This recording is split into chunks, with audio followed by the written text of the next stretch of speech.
Good morning students. Last class में हमने एक जनरल बात की थी रियल नंबर सिस्टम के ऊपर। ठीक है, आज उसी को आगे बढ़ाते हैं। अगर पहले वाला वीडियो नहीं देखा उसको आप देख के आप इस पे आइएगा। ठीक है, आपको तब ज्यादा समझ में आएगा, है ना।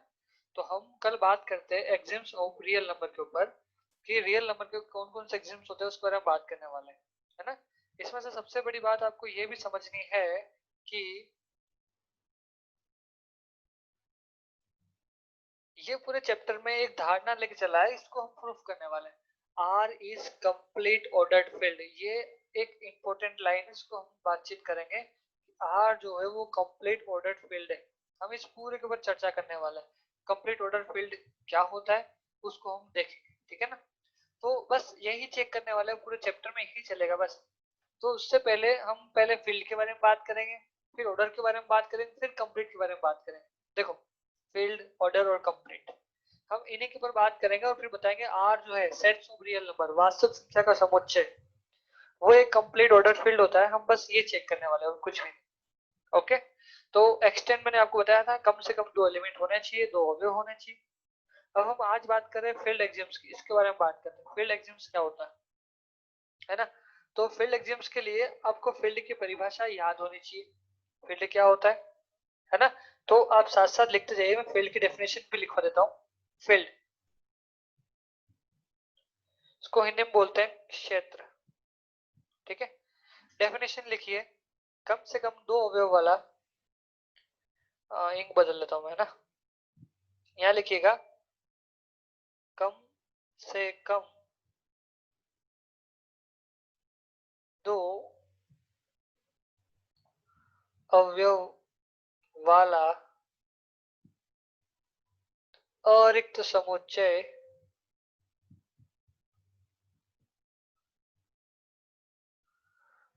अरिक्त समुच्चय एफ फील्ड कहलाता है, जिसमें 2 द्विआधारी संक्रियाएं जिसमें 2 द्विआधारी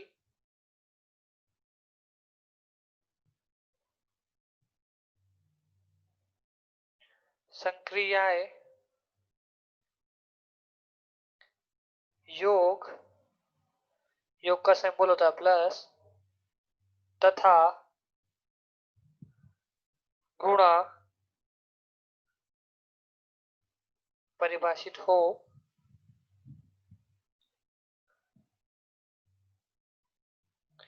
परिभाषित हो तथा जिनके लिए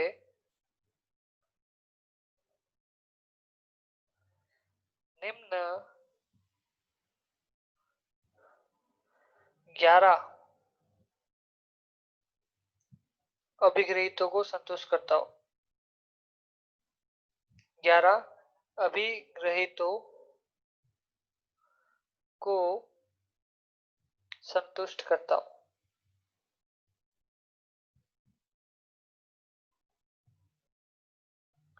ठीक है, अब वो 11 अभिगृहित हम लिखेंगे। ठीक है, 11 कौन कौन से रूल है अपन वो देख लेंगे। अभिगृहित का मतलब आप कह दो, एग्जिम्स कहते हैं इसको इंग्लिश में, आप जनरली अपन समझे तो इसको अपन कहेंगे रूल कह दो, कुछ नहीं है। अब देखो मैंने क्या लिखा है, कम से कम 2 अवयव वाला एक अरिक्त समुच्चय एफ। तो एफ के बारे में बात करनी है। हमारा एफ जो होता है नॉन एम्प्टी सेट, है ना। तो एफ में बात कर लेते हैं। यहाँ पर अगर अपन लिखे एफ का मतलब क्या होगा, एफ आपका एक सेट बनेगा जिसमें कोई न कोई एलिमेंट होंगे। मान लेते हैं ए बी सी, ऐसे बहुत सारे एलिमेंट अपने पास इसके अंदर है। ठीक है, ये क्या ना अरिक्त समुच्चय एफ फील्ड कहलाता है। तो आपका एफ जो है वो नॉन एम्प्टी, मतलब इसमें कोई न कोई एलिमेंट होंगे जिसमें 2 द्विआधारी संक्रिया प्लस और गुणा परिभाषित हो। इस लाइन को समझिए, 2 द्विआधारी संक्रियाएं प्लस और गुणा। द्विआधारी का मतलब है 2 संख्याएं होनी चाहिए प्लस और गुणा। ठीक है, परिभाषित हो, परिभाषित का मतलब क्या है वो समझिए। देखो मैं एक सेट लूं, देखो आपने सेट तो पढ़ चुके हैं, सेट में आप कौन कौन सा सेट ले सकते हो, मैंने फिर बताया था कि हम सेट को बार बार यूज करेंगे। सेट कौन से जो अपन ने फर्स्ट लेक्चर में डिस्कस किए थे, कौन कौन से डिस्कस किए थे? एन बात की थी एन, फिर हमने बात की थी आई, फिर हमने बात की थी क्यू, ऐसे बहुत सारे सेट है ना।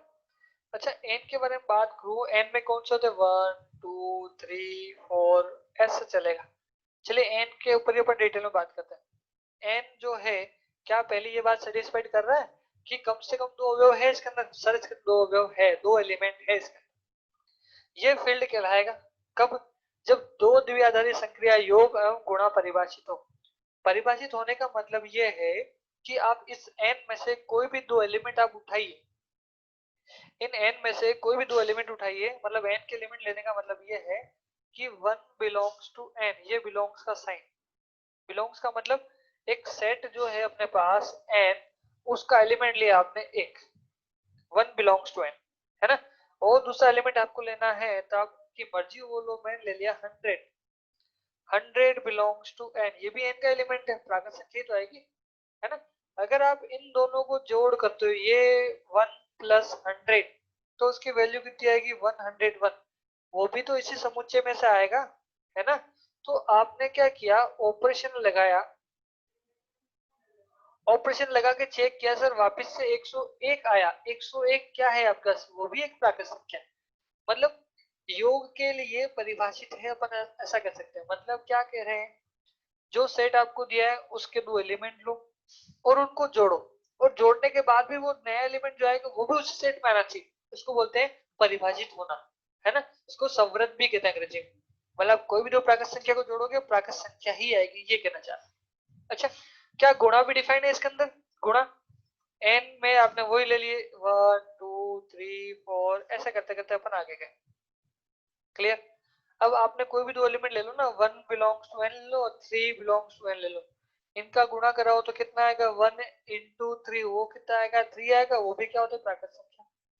मतलब ये कहना चाह रहा हूँ कि जो हमारे पास सेट है एन, है ना, एन जो है वो जोड़ और गुणे दोनों के लिए परिभाषित है, तो ये फील्ड कहला सकता है अगर ये नेक्स्ट 11 प्रॉपर्टी को भी फॉलो करता हो। नेक्स्ट 11 प्रॉपर्टी अपने पास कौन सी है वो अपन देख लेते हैं, है ना। 11 प्रॉपर्टी अपन पढ़ेंगे। बस मैंने आपको बस ये जानकारी दी भी, प्लस और गुणा क्या होता है और परिभाषित कैसे होता है ना। तो बस ये चीज अपन को समझ थे यहाँ पर। तब इसकी मेन हेडिंग पे आ रहा हूँ मैं यहाँ पर कि 11 अभिग्रहित कौन कौन से है वो अपन देख लेते हैं। फर्स्ट को लिखवाता हूँ मैं आपको। फर्स्ट जो प्रॉपर्टीज की अपन कह रहे हैं, ये फर्स्ट वाली, और इसको अपन ने लिखा है एफ कोमा प्लस क्रम विनिमय ग्रुप है, ये होना चाहिए। क्रम विनिमय ग्रुप है, ठीक है। क्रम विनिमय को अंग्रेजी में बोलते हैं कम्यूटेटिव ग्रुप, कम्यूटेटिव ग्रुप कहते हैं। और इसका एक और नाम है आबेलियन ग्रुप, ठीक है। अच्छा, अब मैं थोड़ा सा ग्रुप के बारे में डिस्कस कर लूं। सर ग्रुप होता क्या है? ग्रुप की डेफिनेशन ही अपन जा रहे हैं ना। ये एफ कोई एक नॉन एम्प्टी सेट होता है ना। नॉन एम्प्टी का मतलब समझ गए, खाली नहीं है, कोई को एलिमेंट चाहिए, और उसमें ऑपरेशन कौन सा होगा? प्लस वाला होगा। मतलब उसके एलिमेंट को लेके आपको जोड़ना है, बार बार जोड़ते हुए जाना है और ये काम करना है ना। तो इसकी कुछ प्रॉपर्टीज है वो अपन देख लेते हैं। मान लेते हैं, देखो ये जो एफ है आपका, वो मैं लिख रहा हूँ नॉन एम्प्टी। नॉन एम्प्टी का मतलब होता है अरिक्त, खाली नहीं है, कोई ना कोई एलिमेंट तो होगा, ठीक है। इसका मतलब मैं थोड़े बहुत मान लेता हूँ कि A B C belongs to F. 3 element ले लिए मैंने एफ के अंदर है जो, ठीक है। फील्ड के अंदर अपन ने कितने एलिमेंट ले लिए? 3 ले लिए, और इन तीनों के बारे में अपन को बातचीत करनी पड़ेगी, है ना। तो इसकी जो सबसे पहली प्रॉपर्टी होती है, फर्स्ट प्रॉपर्टी इसकी जिसको मैं बोल रहा हूँ, ये कौन सा ऑपरेशन? एडिशन है, इसलिए मैं यहाँ पे लिख रहा हूँ A1 लिख रहा हूँ।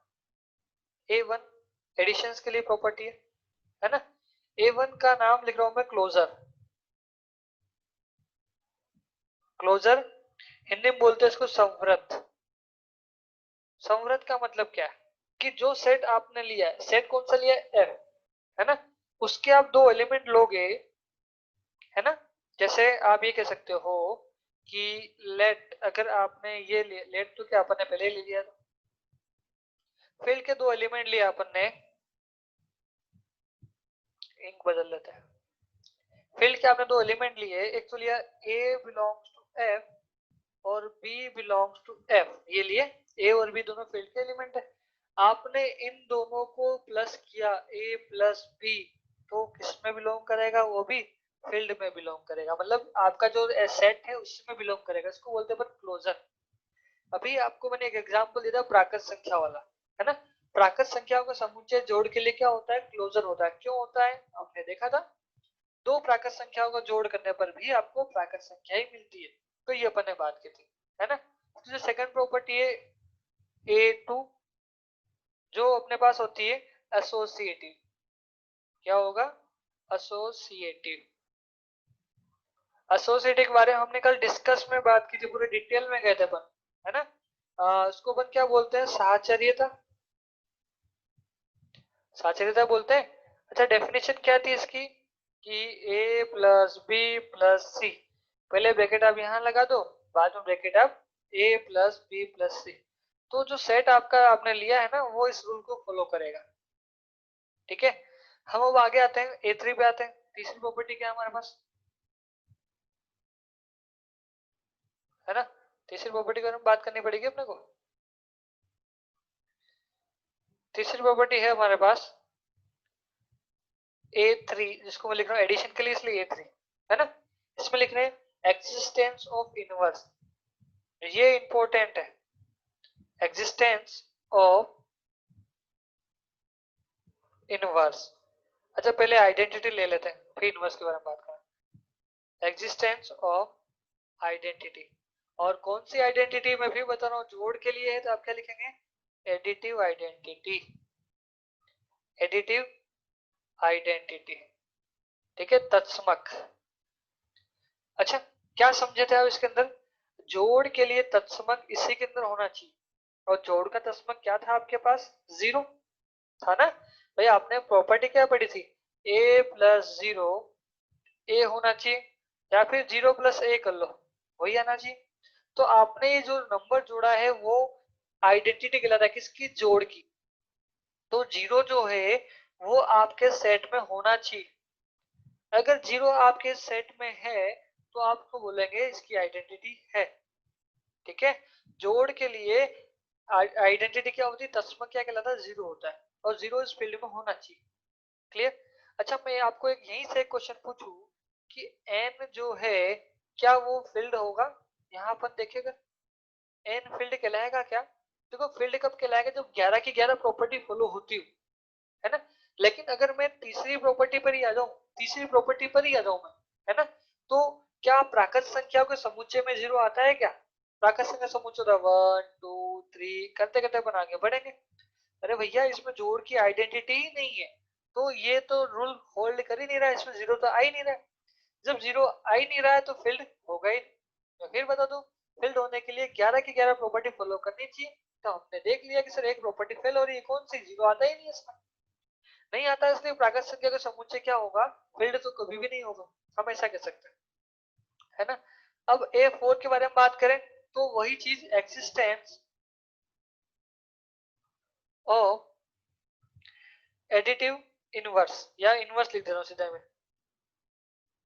इनवर्स, है ना, इनवर्स की परिभाषा आपने क्या सीखी थी कि ए में आप किसका प्लस करेंगे कि आपको जीरो मिल जाएगा, जीरो आपकी आइडेंटिटी, है ना, तो इसकी जो इनवर्स है वो क्या होगा, माइनस ए, मतलब अगर आपने कोई एलिमेंट ए लिया है तो माइनस ए भी फील्ड में होना चाहिए, होना चाहिए भाई, इनवर्स भी होना चाहिए इसका।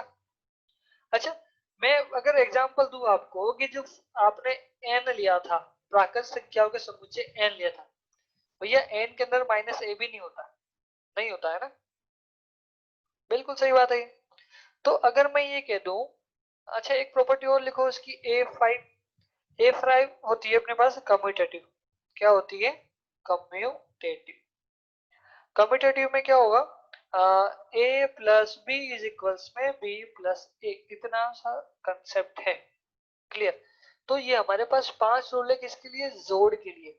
मैं फिर बता रहा हूँ, यहाँ पर प्लस लगा हुआ है, ये यहाँ पर हमेशा अभी अपन को प्लस का ऑपरेशन ही करना है फिलहाल तो, ठीक है। तो ये पांचों पांच प्रॉपर्टी फॉलो होनी चाहिए।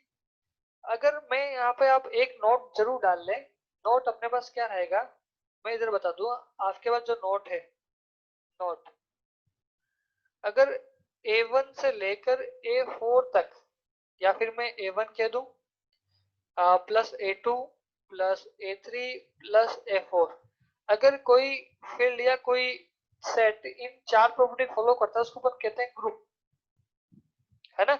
अगर साथ साथ A1 plus A2 plus A3 plus A4 plus A5 पांचों पांच प्रॉपर्टी फॉलो करता है उसको अपन बोलते हैं कम्यूटेटिव ग्रुप। क्या बोलेंगे, कम्यूटेटिव ग्रुप। इसको हिंदी में क्या बोलेंगे, क्रम विनिमय समूह या क्रम विनिमय ग्रुप, ठीक है। तो ये चीज समझ में आनी चाहिए, क्रम विनिमय समूह कह दो या ग्रुप कह दो, चलिए कोई दिक्कत नहीं, है ना। तो ये हमारे पास चीजें ये क्लियर होनी चाहिए। अगर कोई क्वेश्चन या कोई सेट चार प्रॉपर्टी फॉलो कर रहा है, कौन सी, A1 A2 A3 A4, तो ग्रुप। अगर स्टार्टिंग के पांचों फॉलो कर रहा है तो कम्यूटेटिव ग्रुप है, ठीक है। अपने इस क्वेश्चन में अपन ने देखा पांचों पांच फॉलो कर रहा है इसलिए कम्यूटेटिव ग्रुप हो जाएगा। तो ये तो अपन ने बात की किसके लिए, जोड़ के लिए। ऐसा कैसा कंसेप्ट किसके लिए, मल्टीप्लाई के लिए भी। टोटल कितनी होगी, पांच प्रॉपर्टी हो गई ना। ऐसा कैसा सेम मल्टीप्लाई के लिए पूरा डिट्टो कॉपी पेस्ट है। तो मैं क्या करने वाला हूँ, यहाँ पर तो हम साइन लगाएंगे कौन सा, मल्टीप्लाई का। जहां जहां भी जोड़ है वहां पर हम करेंगे क्या, मल्टीप्लाई। ये बात समझ में आई कि नहीं आई, एफ क्रॉस के लिए, और ये प्रॉपर्टी कौन सा हो गया, दूसरा रूल हो गया अपने पास, ठीक है। क्रॉस के लिए क्रम विनिमय ग्रुप है। अब आपको पास ये वाला कंसेप्ट है। अब इसमें क्या हो जाएगा सर, जब क्लोजर की बात करेंगे, फिर देख लो मैं सारे प्लस मिटा रहा हूं, सारे प्लस मिटा रहा हूं। जहां जहां पर प्लस है वहां पर मुझे क्या लगाना, गुणा लगाना। गुणे को मैं डॉट से भी लिख सकता हूँ, है ना। भाई गुणा ही तो करना है, गुणे में अपन यहाँ पर डॉट लगा सकते हैं। गुणे का मतलब ये और भी दो एलिमेंट लिए, उनका प्रोडक्ट भी उस फील्ड से उस एलिमेंट में आना चाहिए। बात समझ में आ गई आपको, ठीक है। तो यहाँ पर प्लस है तो यहाँ पर भी क्या हो जाएगा, गुणा हो जाएगा। गुणा कैसे हो जाएगा, सबको पता है कि sir a dot B dot C, पहले ब्रैकेट आप यहाँ लगाइए, बाद में ब्रैकेट आप इधर लगाइए, a dot B dot C आप इधर लगा दीजिए। तो ये इसका मल्टीप्लाई के लिए A2 प्रॉपर्टी होगी। अच्छा यहाँ पर क्या करना है भैया, यहाँ पर भी सेम कंसेप्ट, किसमें, एडिटिव आइडेंटिटी जगह पर क्या लिखेंगे, अब आएगा मल्टीप्लिकेटिव आइडेंटिटी, है ना। ये अपन जहां तक ये सब चीजें ये मिटा देते हैं, है ना। अब यहाँ देख रहे हैं क्या समझ में है, existence of multiplicative identity. Multiply के लिए क्या रूल था अपने पास, ए के अंदर हम कौन से नंबर्स का मल्टीप्लाई करवाएंगे कि हमें ए मिल जाएगा, फिर से प्रॉपर्टी तो वही है ना। तो यहाँ पर वन आएगा, तो आपको क्या देखना है कि वन बिलोंग्स करना चाहिए दिए गए सेट में, दिए गए समुच्चय में। वन बिलोंग्स टू एफ लिखा, एफ क्यों लिखा, क्योंकि एफ अपन ने सेट लिया हुआ, तो वन होना चाहिए। दिए गए सेट में अगर वन नहीं है तो वो क्रम विनिमय ग्रुप नहीं हुआ, किसके लिए, गुणे के लिए नहीं होगा। ये बात समझ में। अच्छा, एग्जिस्टेंस ऑफ इनवर्स में क्या कहा था कि सर ए में आप किसी एक नंबर का गुणा करवाइए और आपको यहाँ पर आइडेंटिटी मिलनी चाहिए। आइडेंटिटी कितनी आई इसके लिए, एक आई, तो अपन ने एक लिख दिया। मैं फिर बता दूं, आइडेंटिटी को हिंदी में बोलते हैं तत्समक, ठीक है। और इनवर्स को बोलते हैं प्रतिलोम। कल अपन ने बताया भी था, आपको पता हो तो, है ना। तो वन बिलोंग्स टू एफ आ गया, कोई दिक्कत नहीं। अब इस एक में एक लाने के लिए ए में क्या मल्टीप्लाई करवाएंगे, वन अपॉन ए। तो यहाँ पर जो इनवर्स है वो कितना है अपने पास, वन अपॉन ए आया। वन अपॉन बी उस सेट का एलिमेंट होना चाहिए, होना चाहिए। अगर है तो ठीक है, नहीं है तो फील्ड ही नहीं होगा, है ना। और ये होना चाहिए। इसके बाद कम्यूटेटिव में क्या होगा, A dot B is equals में बी डॉट ए।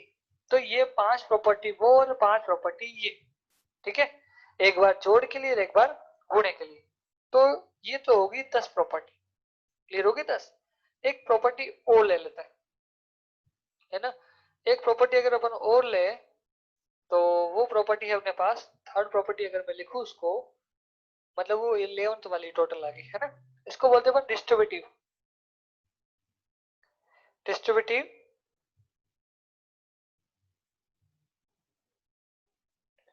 इसको हिंदी में बोलते हैं बंटनता। बंटन करना ना, टुकड़े करना, बंटनता। मतलब इसमें क्या होगा, इसमें दो रूल काम करते हैं, फर्स्ट और सेकंड। फर्स्ट में क्या है, A dot B plus C की जो वैल्यू है वो ये होनी चाहिए, A dot B plus A dot C. ठीक है। और एक ये होना चाहिए कि बी प्लस सी आपने इधर लिख दिया है, डॉट में आपने ए लगा दिया है, तो अपने पास क्या आ जाएगा, B dot A plus C dot A. यहाँ पर आपने लेफ्ट वाले को डिस्ट्रीब्यूट किया, तो अपन क्या बोलेंगे, लेफ्ट डिस्ट्रीब्यूटिव लो। यहाँ पर राइट साइड में डिस्ट्रीब्यूटिव किया, क्या हो जाएगा, राइट डिस्ट्रीब्यूटिव लो। तो ये अपने पास कुछ प्रॉपर्टीज है जिस पर अपन को बातचीत करनी चाहिए। ठीक है। तो एबीसी क्या है, वो एलिमेंट है। ठीक है। तो अगर मैं अब आपसे कुछ क्वेश्चंस पूछूं, क्या क्वेश्चन पूछूं मैं आपको, ठीक है। कुछ क्वेश्चंस करते हैं अपन, सेट के ऊपर बात करते हैं। हमने सेट कौन सा पढ़ा, एन। ठीक है। हमने एक सेट पढ़ा जेड। हमने एक सेट पढ़ा और कौन सा बताया, क्यू। हमने एक सेट पढ़ा क्यू कॉम्प्लीमेंट। एक सेट पढ़ा आर। ये चार समुच्चयों के बारे में बात कर रहा हूँ।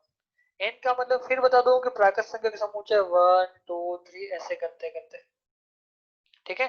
सेट जेड पढ़ रहा हूँ, ये सेट्स ऑफ इंटीजर है, मतलब -3 -2 -1 0 1 2 ये वाला सेट है। ठीक है। एक डब्ल्यू भी आता है बीच में, डब्ल्यू लिख दूं क्या, चलिए डब्ल्यू भी लिख लेते हैं। डब्ल्यू में क्या आता है, 0 1 2 3 ऐसे करते करते, है ना। फिर क्यू आएगा, क्यू में क्या होता है, रेशनल नंबर, मतलब पी अपॉन क्यू वाले कुछ फॉर्म आ जाएंगे। क्यू की वैल्यू नॉट इक्वल टू 0 होती है। क्यू कॉम्प्लीमेंट आपको पता है, ये परिमेय और ये अपरिमेय और ये रियल नंबर, है ना, ये इनके नाम है।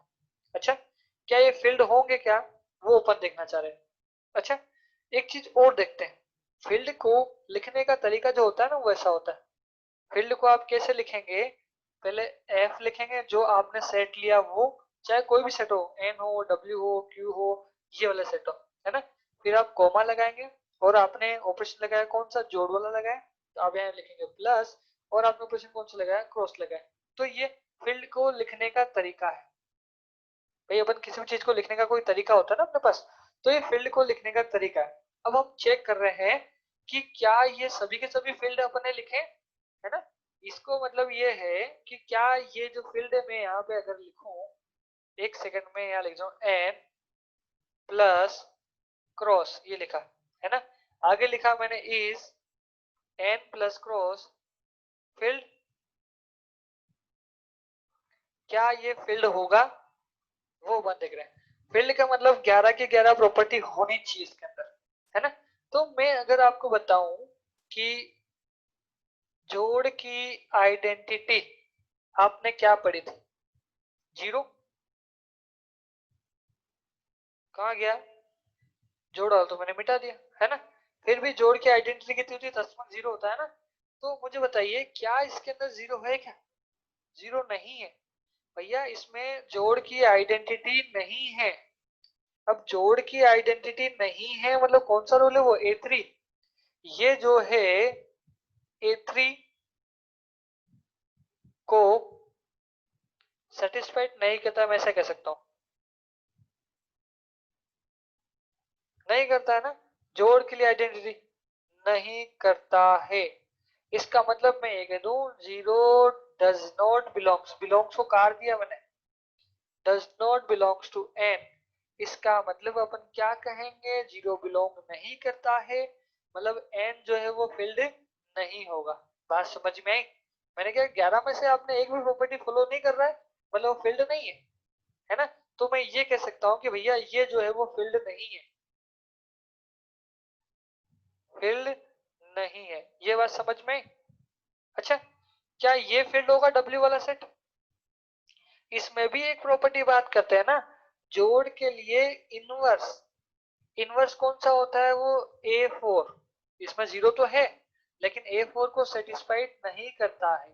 मतलब यहाँ पर आपको A बिलोंग्स टू N तो मिलेगा, मतलब कोई एलिमेंट W में तो बिलोंग कर रहा है। यहाँ पे W तो मैं W देता हूँ, है ना, W को तो बिलोंग कर रहा है, लेकिन जो -A है वो W के अंदर नहीं है। है क्या W के अंदर? मतलब एग्जांपल लो आप, 3 तो आपके पास कोई एक नंबर है, क्या 3 का जोड़ के लिए प्रतिलोम कितना होता है? -3। 3 का जोड़ का प्रतिलोम होता है -3। क्या -3 इस सेट के अंदर है क्या? नहीं है। मतलब अपन ये कह देंगे कि भैया ये भी जो है वो फील्ड नहीं है ना, ये भी क्या अपने पास फील्ड नहीं है। ये बात समझ में आई? अच्छा, जेड वाला यहाँ पे क्या, ये जोड़ के लिए तो कोई दिक्कत है नहीं, लेकिन मल्टीप्लाई में थोड़ी सी दिक्कत है भैया। यहाँ पे क्या दिक्कत है पता है? अगर आपने कोई एलिमेंट लिया, दो, देखो, दो लिया आपने, दो बिलोंग कर रहा है W को, कोई दिक्कत नहीं सर, कर रहा है ना। इसका प्रतिलोम निकालते हैं, किसके लिए? अब की बार गुणे वाला काम करते हैं, है ना, गुणे वाला। क्या 1/2 बिलोंग करेगा Z के अंदर? नहीं करेगा। दो तो बिलोंग कर लिया Z के अंदर, दो तो एक पूर्णांक है अपने पास। क्या 1/2, 1/2 के गुणे के लिए प्रतिलोम, है ना, बिलोंग नहीं करता है। मतलब ये भी क्या है? फील्ड नहीं है। ये बात समझ में आ गई? तो ये फील्ड नहीं होगा। मैंने आपको नहीं वाला एग्जांपल इसलिए बता रहा हूँ ताकि आपको एक एग्जांपल सेट करना मिल जाए कि भाई फील्ड क्यों नहीं होता ये, है ना। फील्ड नहीं होने का अपने पास कारण है कि 11 की 11 प्रॉपर्टी में से कोई एक भी प्रॉपर्टी के लिए मना कर दे तो ये फील्ड नहीं होगा, है ना। मैं आपको बता दूं कि ये जो Q है वो फील्ड बनाएगा, ये जो R है वो फील्ड बनाएगा, ये फील्ड नहीं बनाएगा। ये Q कॉम्प्लीमेंट मतलब अपरिमेय संख्याओं का जो समुच्चय है वो फील्ड नहीं बनाएगा। आप इसके लिए एक एग्जांपल सोच के आइएगा कि ये फील्ड क्यों नहीं बनाता है, ठीक है। या फिर आप सोच के कमेंट कीजिए कि भाई ये अपरिमेय का समुच्चय जो है वो फील्ड क्यों नहीं होता है, ठीक है। ये बात समझ में आ गई? तो मैं यहाँ पर एक फाइनल रिजल्ट लिखूं, तो फाइनल रिजल्ट अपने पास क्या है, नोट करके मैं लिखूं यहाँ से कि Q प्लस डॉट, डॉट मतलब गुणा, है ना, Q प्लस डॉट, और लिखते हैं अपन R प्लस डॉट, ये क्या है? दोनों फील्ड है ना, इज या फिर R फील्ड, ये दोनों अपने पास क्या है? एक फील्ड है। मतलब ये सारी सारी प्रॉपर्टी को फॉलो करते हैं, ठीक है। आप मुझे इसका एक एग्जांपल दीजिए Q कॉम्प्लीमेंट का कि ये फील्ड क्यों नहीं होता है, ठीक है। Thank you.